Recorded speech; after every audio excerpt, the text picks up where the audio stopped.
Alright, you've snagged the perfect spot right on time. Then I can guess what's up. You're probably already cozied up in bed. And right now is the perfect moment for an episode of Jenyayu Jumien, de-stressing, sleep-inducing, extreme cold survival. So grab your phone, the one blinking at 22%, and get ready to quietly listen to Yeren, the wild man, tell tonight's bedtime story. In the planet's farthest northern reaches, rivers tear through the winter's silence, raging and roaring. As our view travels upstream, piercing through the barrier of this silent, snow-clad forest, a secret realm, guarded by white, lays itself bare before us. With his backpack set down, Neo gets right to work. He circles the deep snow, giving it a good once-over, then grabs his metal shovel and starts scooping. One shovelful in, and snow flies everywhere like a scattered heavenly blossom. Just looking from the side, you can tell this snowpack is seriously deep. It takes some effort from Neo to finally pile it all into a mountain-like shape. Then he climbs to the top of this snow mountain, aiming to pack down all that soft, fluffy snow. Combined with repeated whacks from the shovel, the soft, pillowy mountain becomes hard as rock. The rough shape of his shelter is basically done. Now, Neo transforms into a sculptor, shovel in hand, trimming and patching left and right, smoothing out the shelter's exterior until it's just right. Next, he pulls a saw from his backpack. This isn't for chopping firewood, but for hollowing out the mountain's insides. Compared to gathering snow, this step is clearly much easier. He's like a mouse burrowing into its hole, disappearing into the belly of the snow mountain in no time. From the entrance corridor, he digs all the way to the bedroom space. It might not look like much from the outside, but the interior is surprisingly spacious and bright. It just makes you worry. If this snow coat were to suddenly collapse, it would truly become a real-life Tarfung, collapse scandal, club cave-in. Besides carving out the necessary living space, Neo even fashions himself a wide bed. Just like that, his snow shelter is essentially complete. But in this freezing cold, you can't make it without a warm, roaring fire. He zips up a tree in a flash, saws off some dead branches, and hauls them back to the shelter. He then saws them into smaller pieces. To make the work easier, he even finds a large tree stump to use as a workbench. Anyone watching might think he's planning to settle in for a year or half. Once the firewood is ready, he busies himself assembling the small stove. He roots the flue pipe out from the side, twisting and turning it until it's finally connected.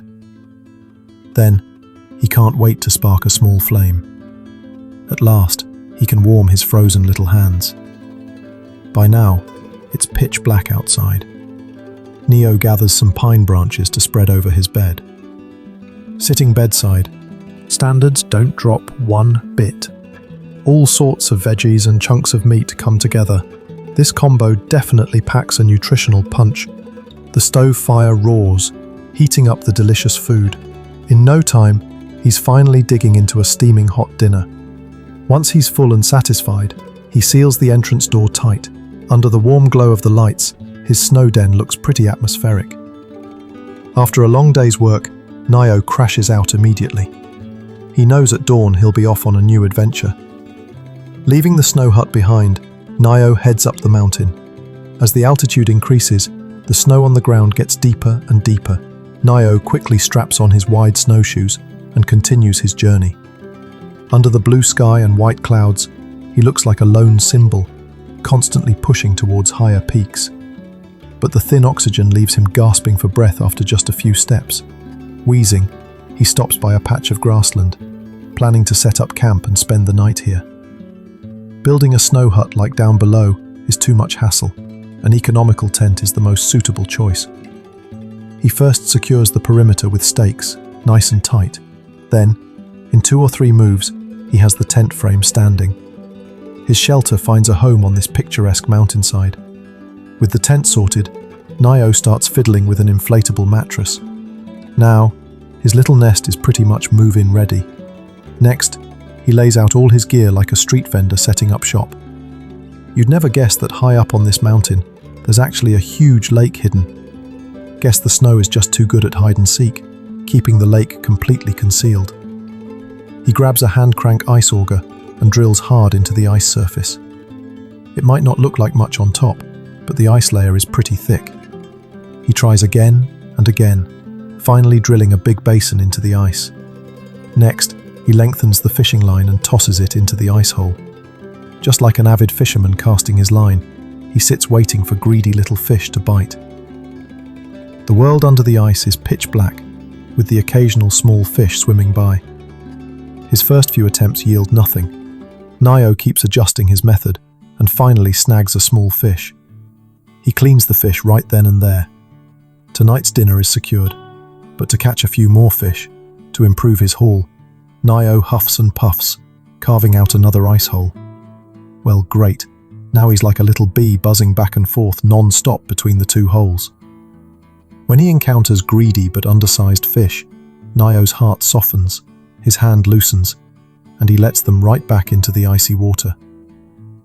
Finally, considering his own limited appetite, he keeps 2 larger fish and promptly calls it a day.